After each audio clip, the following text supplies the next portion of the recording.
पक्षहरू हुन्। यो तीनवटा पक्षहरूमध्ये एउटा पक्ष पनि खराब भयो भने कोही पनि प्रमुख प्रशासक अधिकारी राम्रो हुन सक्दैन। यदि समयमा सहकार्य गर्न सक्दैन भने कुनै पनि प्रमुख प्रशासक अधिकारी सफल हुन सक्दैन। सबभन्दा पहिले त्यसमा मुख्य जनप्रतिनिधिज्यू र कर्मचारी साथीहरूको कुनै पनि प्रमुख प्रशासकले सफल बनाउन ठुलो भूमिका योगदान रहेको हुन्छ। हाम्रा नगरपालिकामा पनि मेयर साहब लगायत सम्पूर्ण हाम्रा वडाधिकारी कार्यपालिका सदस्य आफैमा भद्र, शालीन, सक्षम हुनुहुन्छ, योग्य हुनुहुन्छ, जनताप्रति जिम्मेवार हुनुहुन्छ। त्यही भएर म पनि उहाँहरूसँग काम गर्न सजिलो भएको। हाम्रा कर्मचारी साथीहरू, शाखा प्रमुख लगायत अन्य सम्पूर्ण कर्मचारी साथीहरू, प्रहरी लगायत सम्पूर्ण हाम्रा कर्मचारी साथीहरू सहयोगी सक्षम भएर नै म पनि सफल भएको। किनभने कुनै पनि एउटा पक्षले, चाहे जनप्रतिनिधिहरू चाहे हाम्रा कर्मचारी साथी, कुनै पनि एउटा पक्षले असहयोग गरेको भए न म यति लामो समयसम्म टिक्न सक्थेँ, न केही राम्रो काम गर्न सक्थेँ, न कहीँ केही मेरो बारेमा राम्रो हुन सक्थ्यो। यसमा सबै पक्षको आफ्नो तर्फबाट योगदान भूमिका रहेको छ। हाम्रा मेयर साहब सम्पूर्ण वडाध्यक्षहरू आफैमा जुन पार्टीको भए तापनि नागरिकप्रति जिम्मेवार हुनुहुन्छ। कहिले पनि हामी बीच पार्टीको भावना कहिले पनि देखिएन। जुन पनि पार्टीबाट भए पनि हामी मेयर हो, उपमेयर हो, जनप्रतिनिधि, त्यो भावना मात्र उहाँहरूमा भयो। कहिले पनि पार्टीगत कुरा कहिले पनि नगरपालिकामा आएन। यसको लागि मेयर साहब, उपमेयर साहब र सम्पूर्ण वडाध्यक्षजी, कार्यपालिका सदस्यलाई म हृदयदेखि धन्यवाद दिन चाहन्छु। त्यो भएको कारणले नै नगरपालिका अगाडि बढेको, सक्षम भएको, म पनि सफल भएको। सायद एउटा उहाँहरूमा यो पार्टीगत भावना भइदिएको भए, आफैमा विवाद भइदिएको भए म राम्रो बन्न सक्ने नै थिएन। त्यो भएर मलाई सफल बनाउनमा उहाँहरूको ठुलो भूमिका छ, योगदान छ। हाम्रा कर्मचारी मित्रहरू लगायतका पनि हाम्रा शाखा प्रमुख सम्पूर्ण कर्मचारीहरू पनि ठुलो योगदान, भूमिका, सहयोग रहेको छ। किनभने नगरपालिकाले गरेको निर्णयहरू मेयर साहब चाहे मबाट चाहे कहीँबाट भएको निर्देशनहरू अक्षरश पालना गरिदिनु भएको छ। जिम्मेवारी बोध गरिदिएर बिहान बेलुका नभनिकन कार्यालयमा आएर काम गरिदिनु भएको छ। आफ्ना फिल्डमा खटाएपछि जुन बेला पनि गएर काम गरिदिनु भएको छ। त्यो भएर नै हामी सफल भएका हौँ। त्यसमा तपाईँहरूको पनि ठुलो योगदान, भूमिका रहेको छ।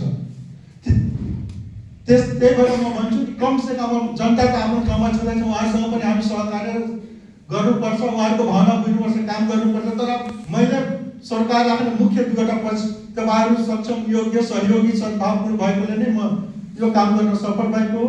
त्यसका लागि म तपाईँलाई हृदयदेखि धन्यवाद दिन चाहन्छु। र आगामी दिनमा पनि जो यहाँ आओस्, यही भावनाले काम गर्नुभयो भने जो पनि जस्तो मान्छे आए पनि, खराब मान्छे आए पनि म जस्तै बनेर यहाँबाट जान्छु।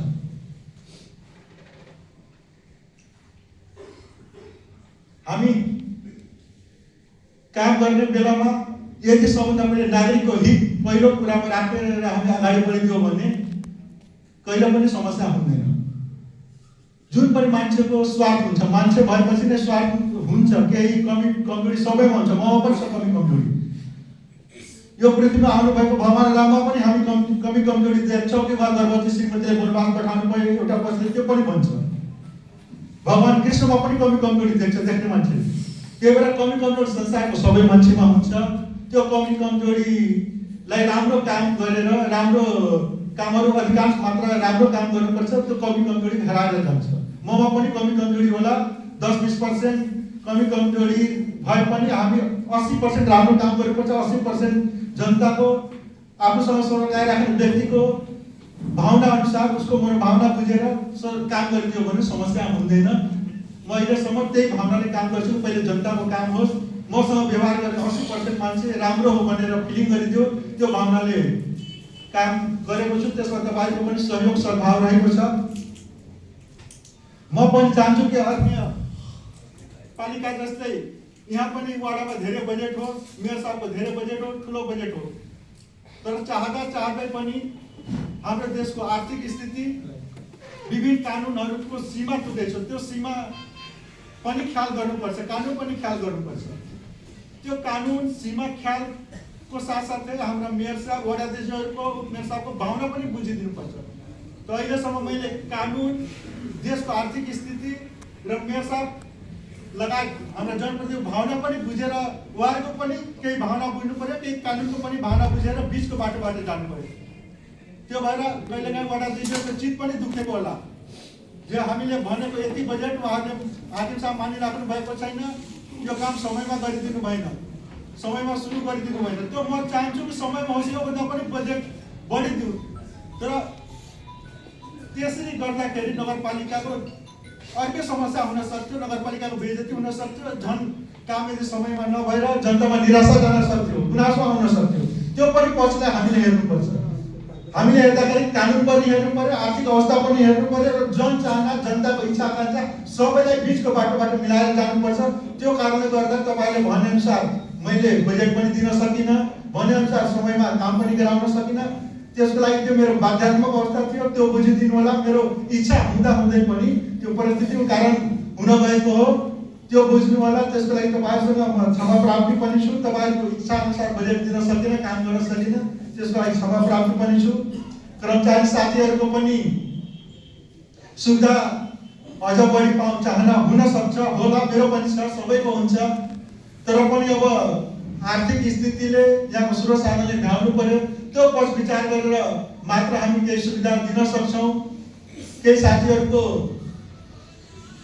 बढुवाको चाहना होला, अब त्यो रिट नपुगेर चाहँदै पनि म चाहन्छु सबै साथीको छिटो बढुवा होस्।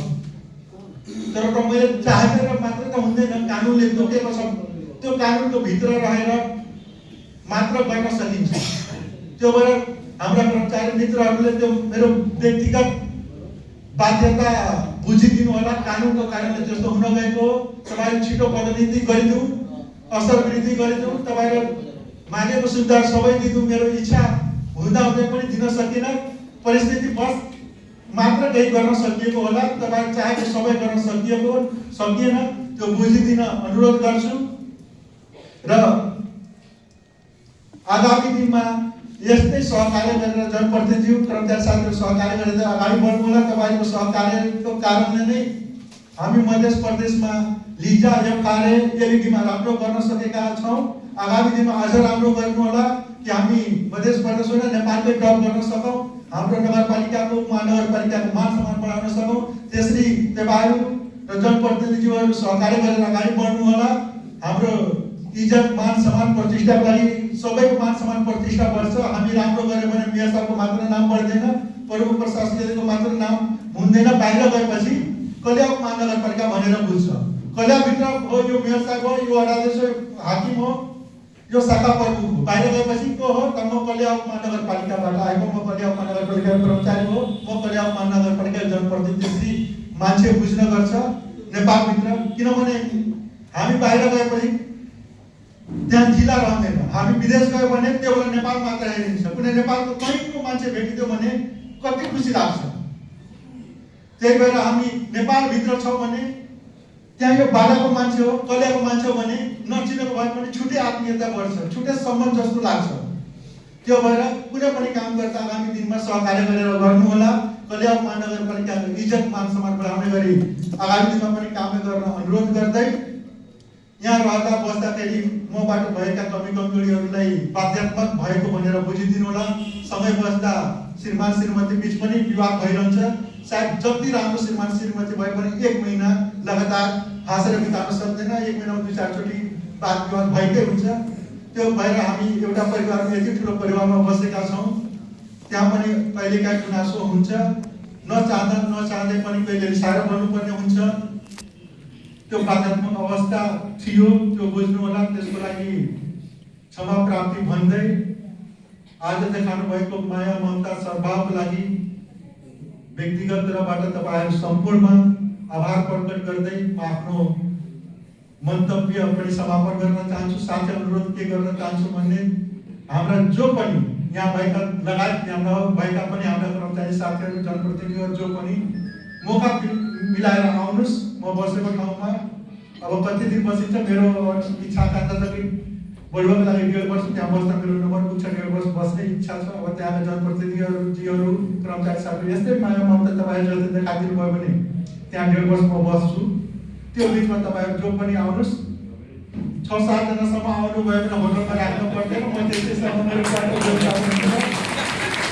2-4 दिन बस्न खान केही गाह्रो हुँदैन। त्यो भएर तपाईँ जो पहिला पनि आउन अनुरोध गर्दै देखाउनु भएको माया ममता सरकारको लागि हृदयदेखि धन्यवाद दिँदै म आफ्नो सानो वक्तव्य यहाँ छु। धन्यवाद, नमस्कार।